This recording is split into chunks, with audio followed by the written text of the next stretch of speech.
It starts with that first frosty morning. You're never quite prepared for it. The leaves are still on the trees, but they're gone quickly. Then it starts to fall. The snow, that is. It blankets everything with a quietness, with a stillness. There's magic on a cold winter's night, the mystery of what's around the corner, the joy of a story shared by a warm fire. This land is rich with stories. So tuck yourself in, grab yourself a cup of hot cocoa, and journey with me to see what lies ahead.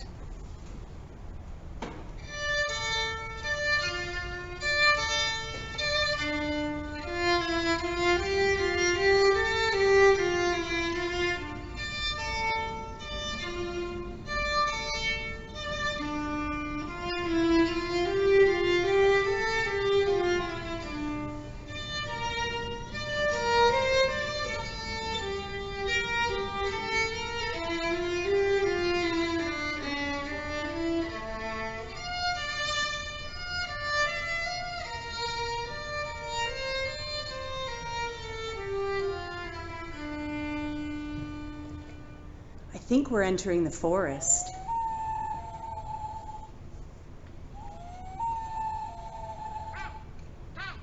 Most of the animals are asleep, but not that owl.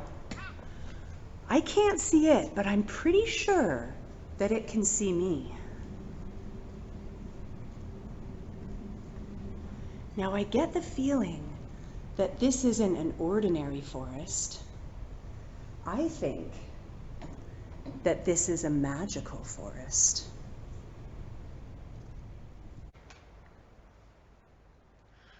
Deep in the forest, where the sun was bright and the flowers were full of color, lived a fluffy snowshoe hare named Harry. Harry loved living in the woods. There was lots to explore and lots of friends to visit.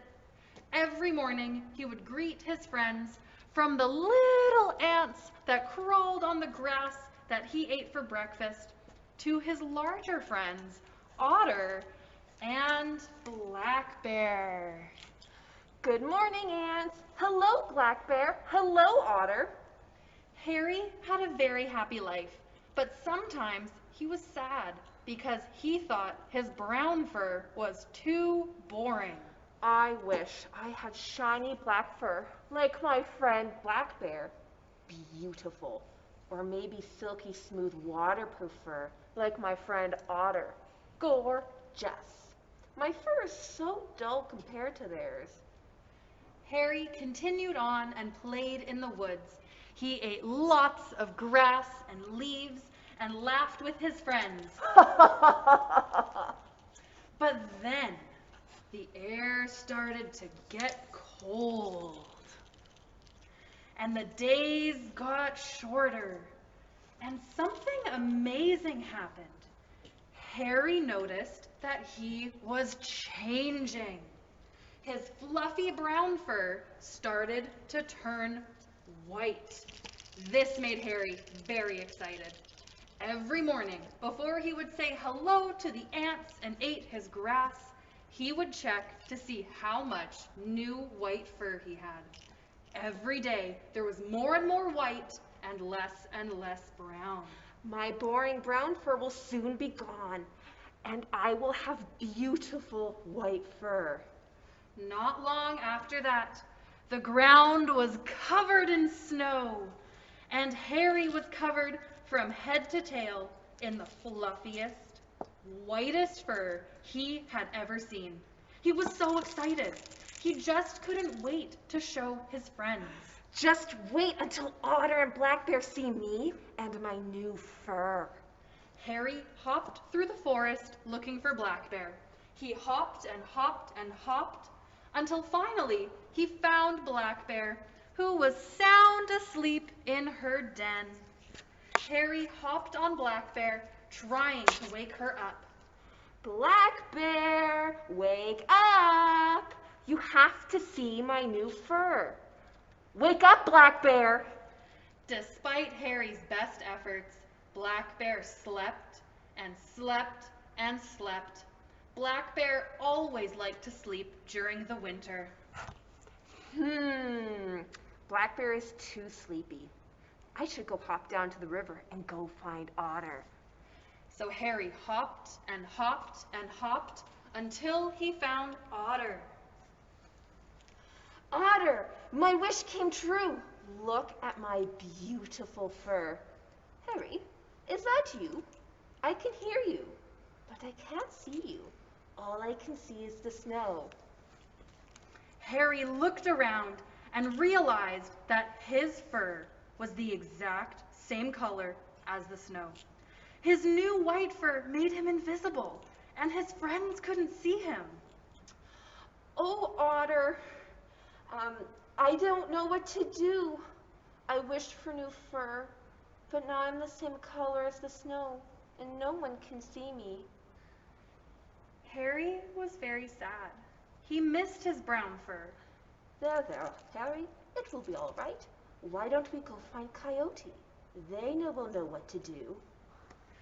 So Harry and Otter set out to look for Coyote.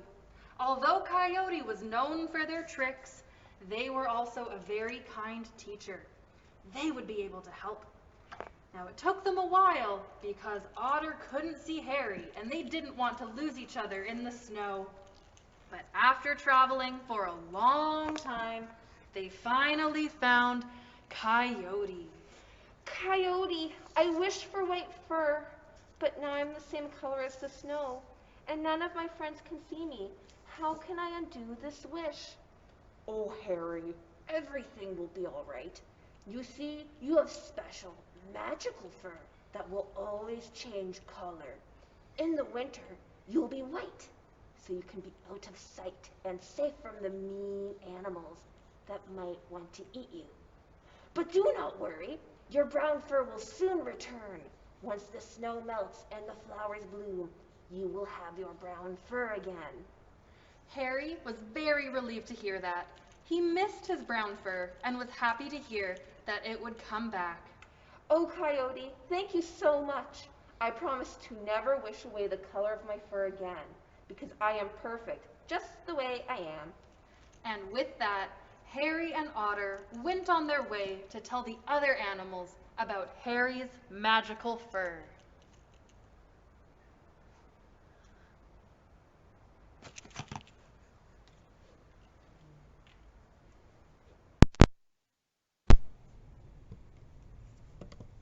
I told you this was a magical forest.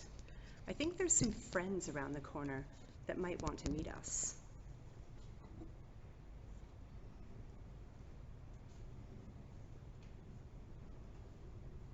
I see one now. Hi there. You must be Harry the Snowshoe Hare. And who's that behind you? Coyote. Hi, Coyote.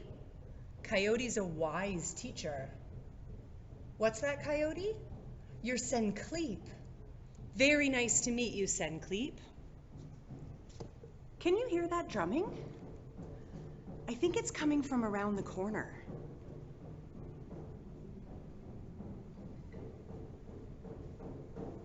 It's getting louder. Oh, there's Fox, brother to Coyote. He's always close by. Ah, is that a winter chicken? Just joking, it's a ptarmigan.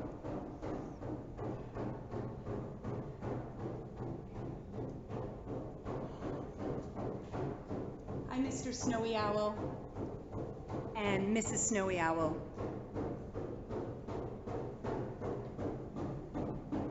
The drumming's getting louder. It looks nice in there. I think we should go and see what's going on.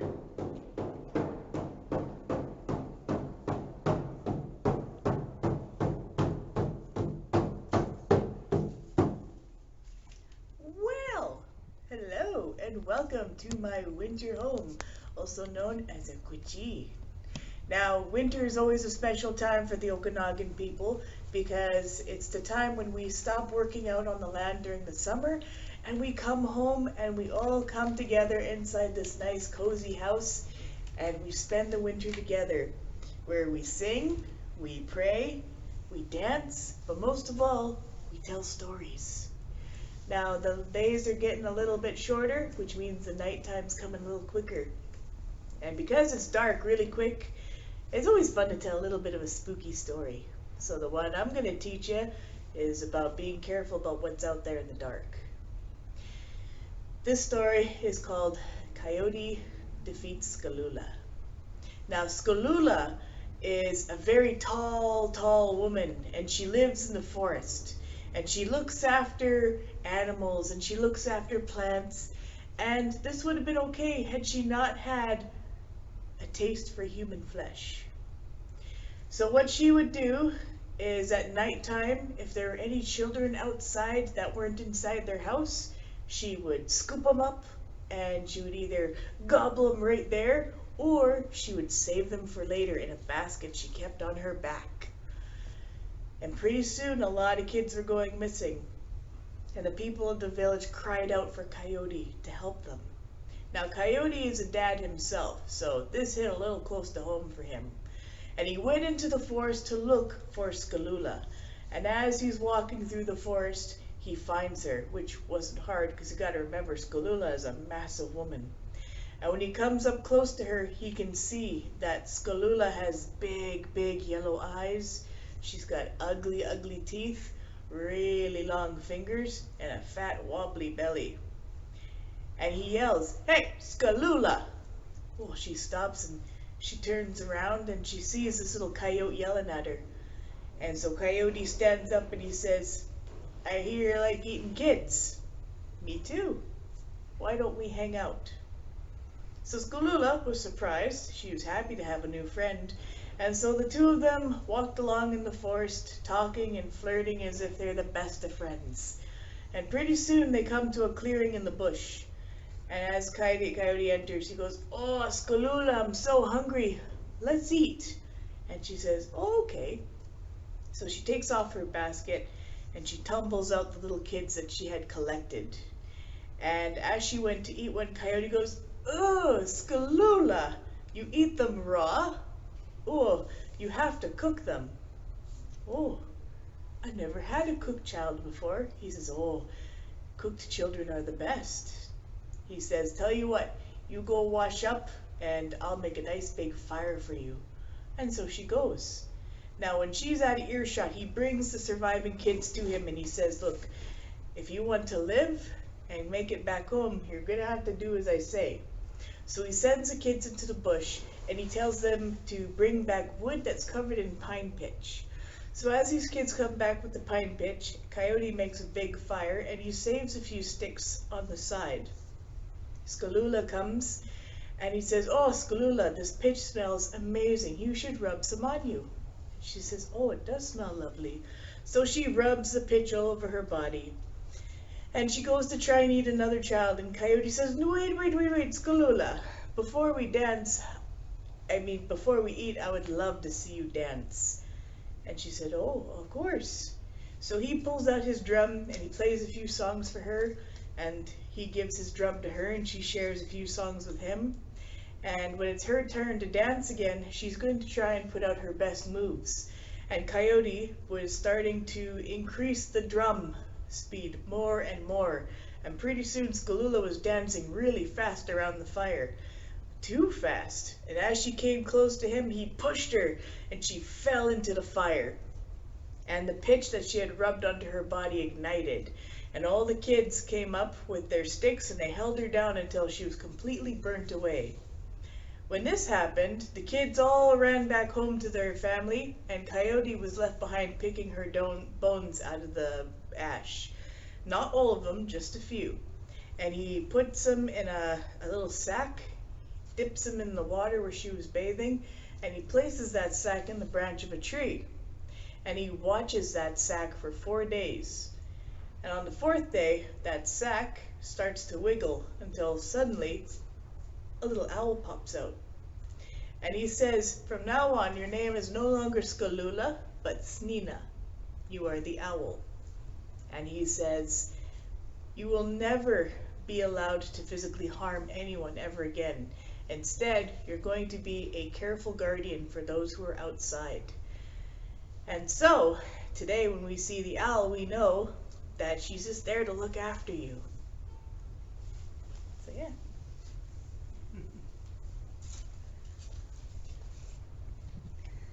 Well, I want to say lim limt to Coralie for sharing a story around your fire with us today.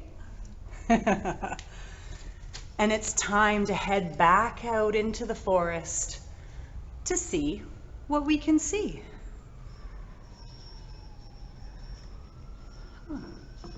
Can you hear that? There's sleigh bells. And it sounds almost like a party.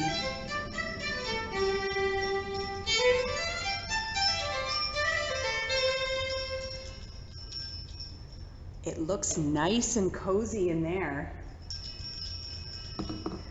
Let's go in.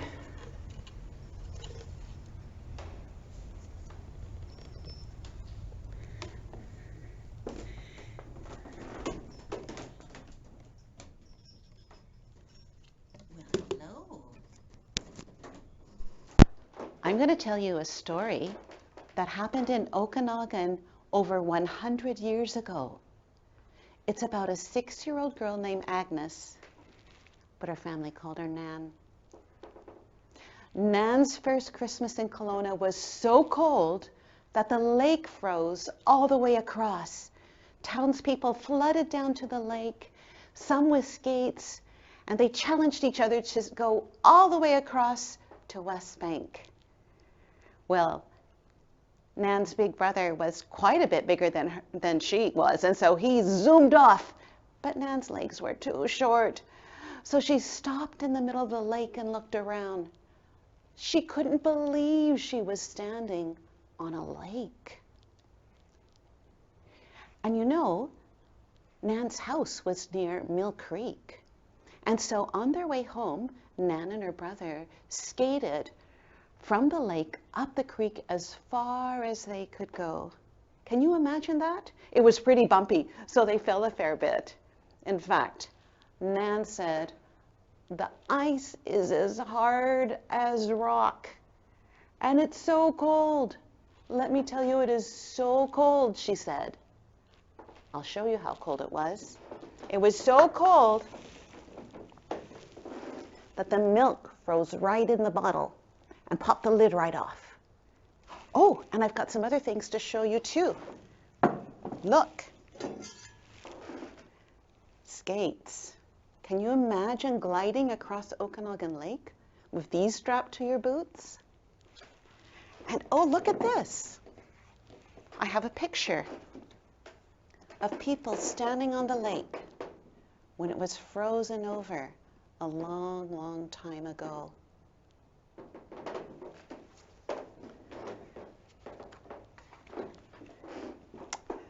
Well, this was Nan's first Christmas in Kelowna, or her first winter in Kelowna, and she couldn't decide if she was going to love winter or hate it.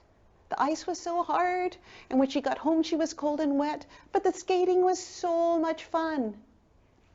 Well, let me tell you a little bit about this girl, Nan, and her family. They came to Kelowna from Scotland over 100 years ago, and to get here, they sailed across the ocean on a big ship. And then when they got to Canada, they got onto a train, and they trundled across the country for days and days and days and days. And when they got to the end of the tracks, they got off the train and onto another boat.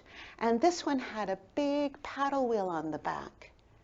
And the boat just churned and churned and churned them all the way down the lake to the little city of Kelowna. And when they stepped out onto the pier, they stepped into the bustle of Bernard Avenue. Everybody was there to see the boat. But you know, at that time, Kelowna wasn't much bigger than Bernard Avenue. It was about the size that downtown is today. Very small indeed. And Nan's house wasn't right in town, it was in the country. Well, now it would be in town, but then it was still country. So Nan and her family had to walk to get to town from their home. Well, like I was saying, Nan wasn't sure if she loved winter or hated it. All the snow, I mean, my goodness, people got around by putting runners, sled runners, on all of their wagons and carriages and even baby carriages to get around in the snow. And that was fun, especially the jingle of the bells as you heard them go by. But one thing she knew for sure that was the best thing about winter was tobogganing. And you know, the best place to go tobogganing was Bankhead Hill. And when she went there, her brother would skate on Bankhead Pond because it was such a fun place to go. You know, I got a picture of that too. Let me just see. Yes, here we go.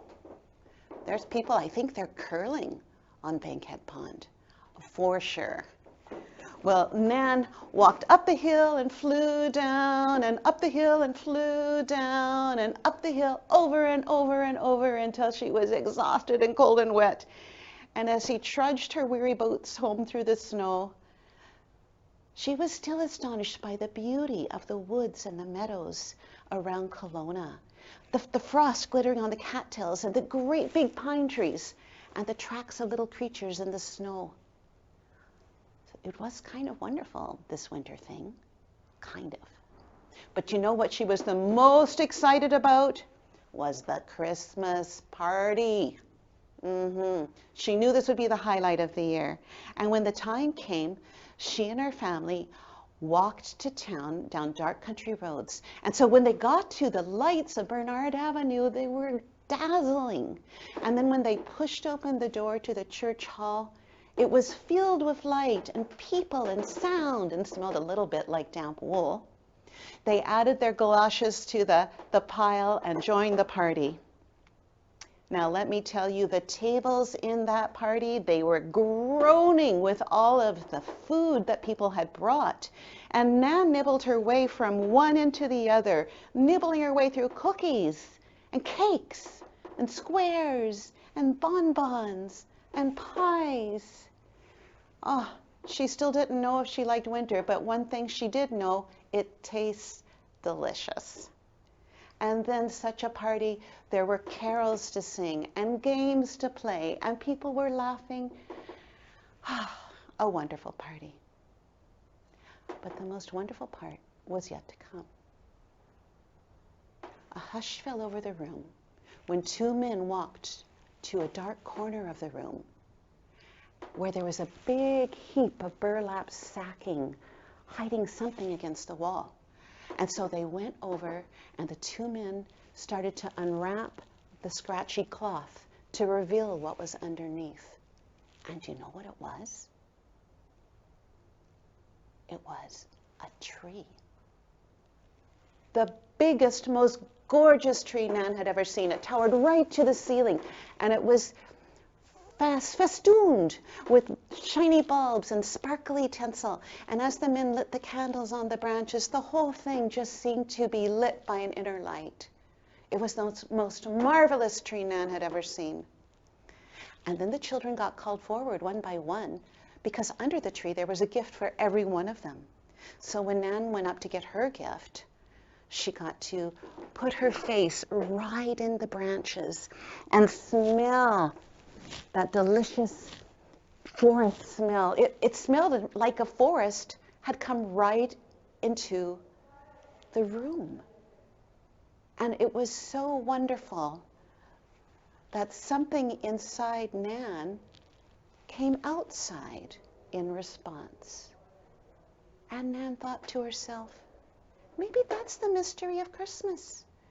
Maybe that's the mystery of winter, when the outside comes in and the inside comes out. And that was the moment when Nan decided she liked winter very, very much.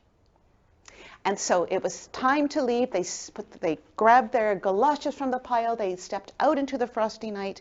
And as they began to walk home down the dark roads, they heard the bells of the passing sleighs as other people were going home. And they called good night and Merry Christmas as long as they could hear the lights or hear the bells. Until it was just the family walking through the snow in the winter's night with the stars overhead.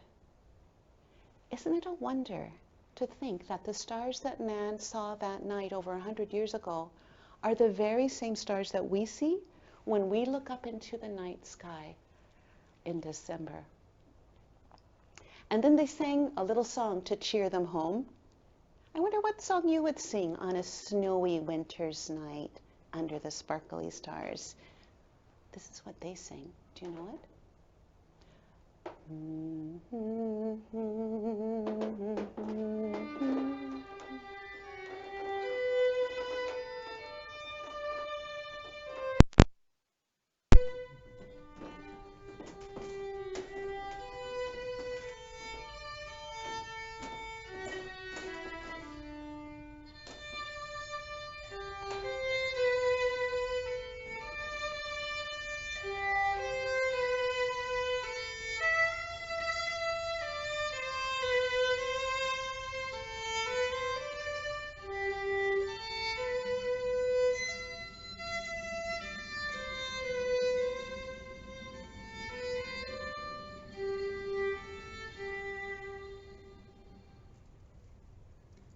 Well, it's getting really bright around here.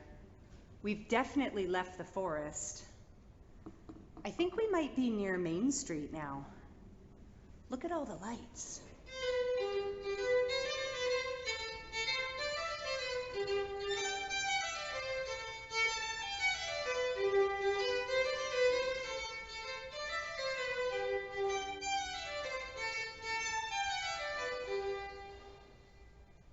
This is a store from Colonist Chinatown. There's all kinds of interesting stuff in there. And I see a friendly face. Let's go say hi.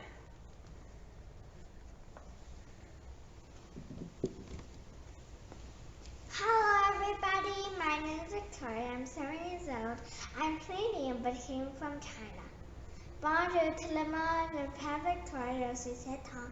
大家好，我的名字叫高维多尔，我今年7岁了。I'm so happy to be here and to introduce some Chinese traditional holidays. But today, I'm only going to share the Chinese New Year festival because it's the biggest festival in China and it's the most important festival in China. But before I share the activities, I'm going to share a little monster story. It's about Chinese New Year. Once upon a time, there was a village long ago, and there lived a scary monster. And that monster's name was Nans yore. And the monster's favorite food was eating people. And the monster came from the forest. So the people had to escape by climbing up a big mountain. Many years came, many years passed, they could not go back to their home. Finally, one day, a stranger came.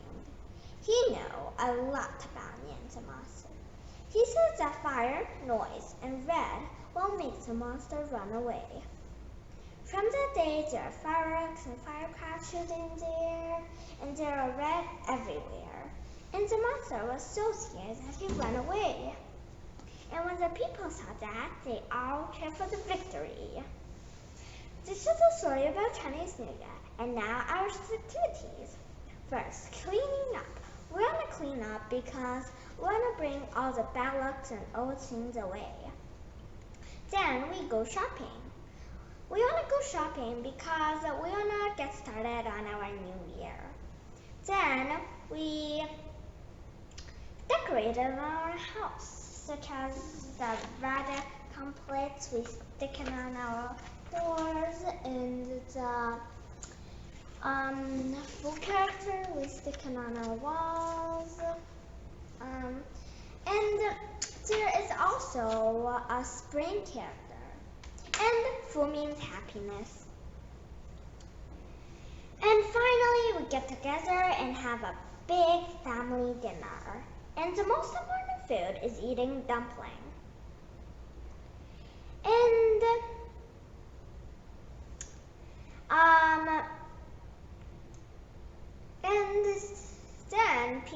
their parents and grandpa will give their children a red envelope, and inside the red envelope there are some money inside, and those money are called lucky money.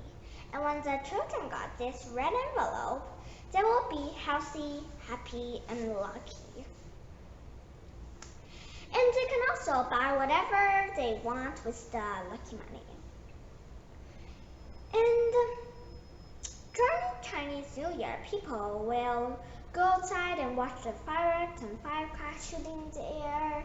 And there are also some traditional dances, such as dragon dance, lion dance, and tiger dance.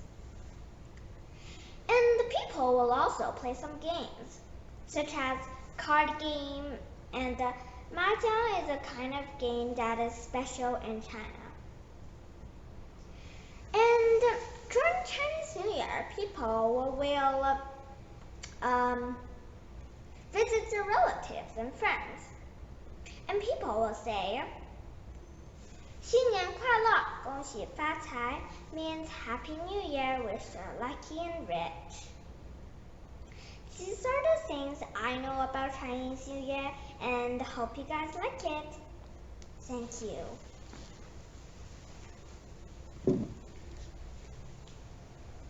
Victoria, thank you so much for sharing that with us. Can you teach me how to say goodbye in Mandarin? Mandarin is 再见. 再见. How did I do? Good job. Thank you. 再见. 再见, bye-bye. It's time for us to keep going.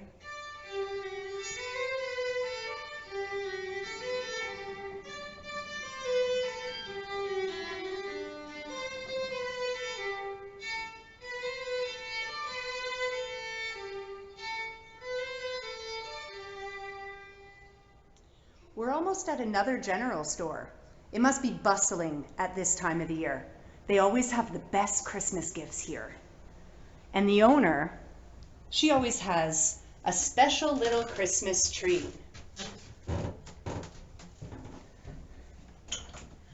Bonsoir, mes amis. Come in, come out of the cold. Now, welcome to my family's general store.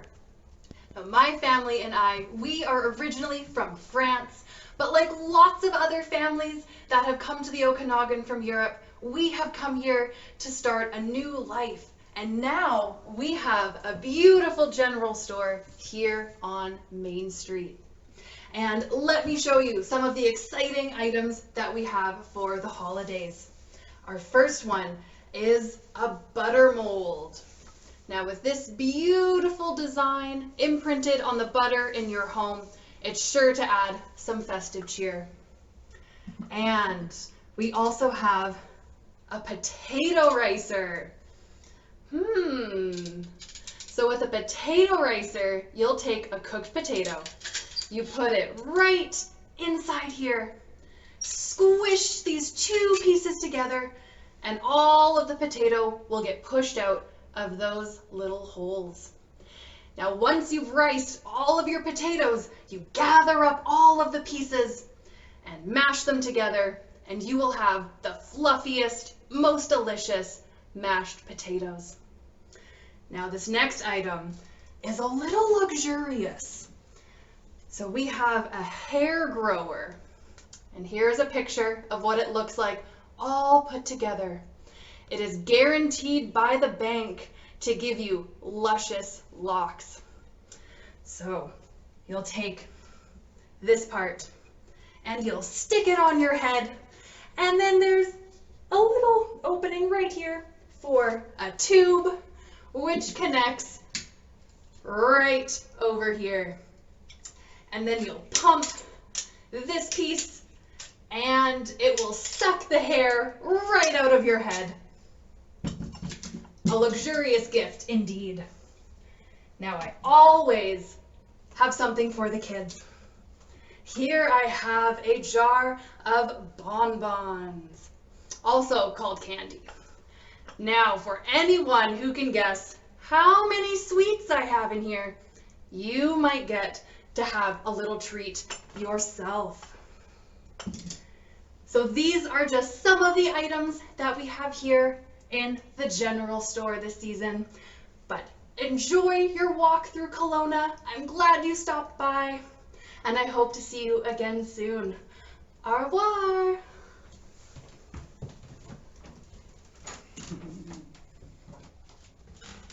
Au revoir. We'll be sure to buy some holiday gifts from the general store.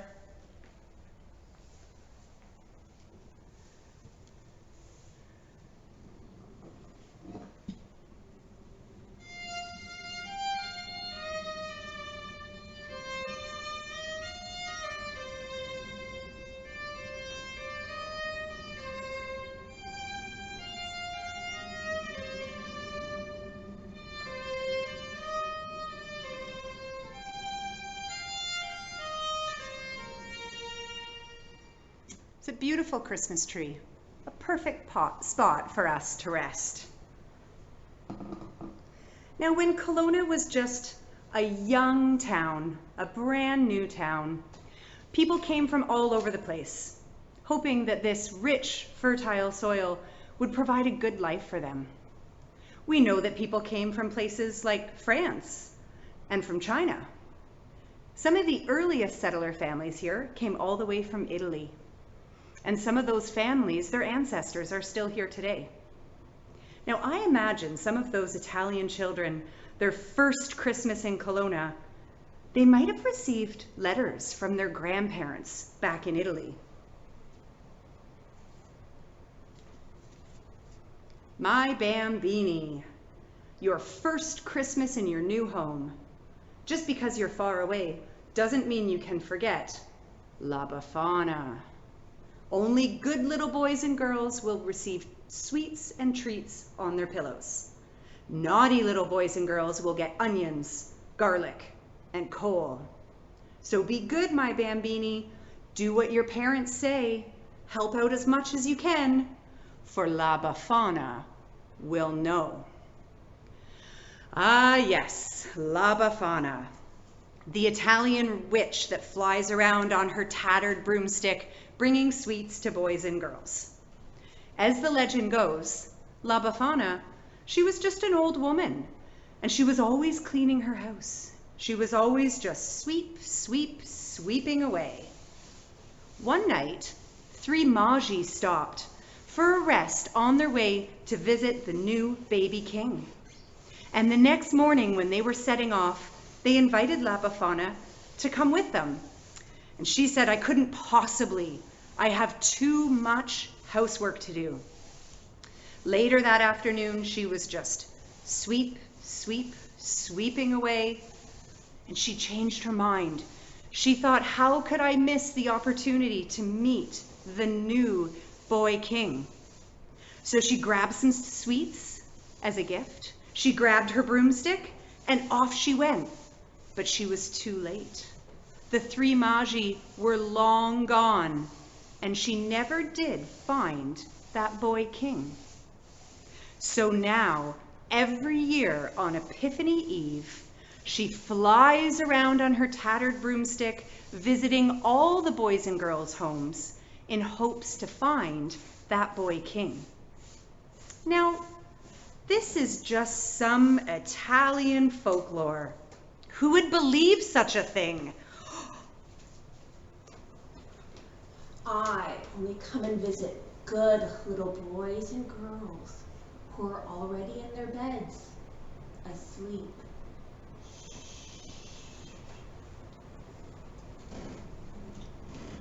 Maybe La Befana is real after all.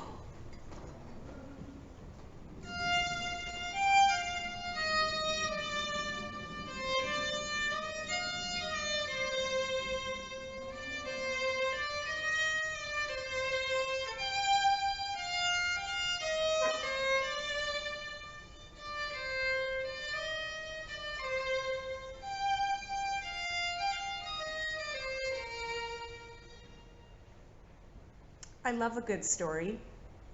our syilx friends have taught us that winter is a time for storytelling.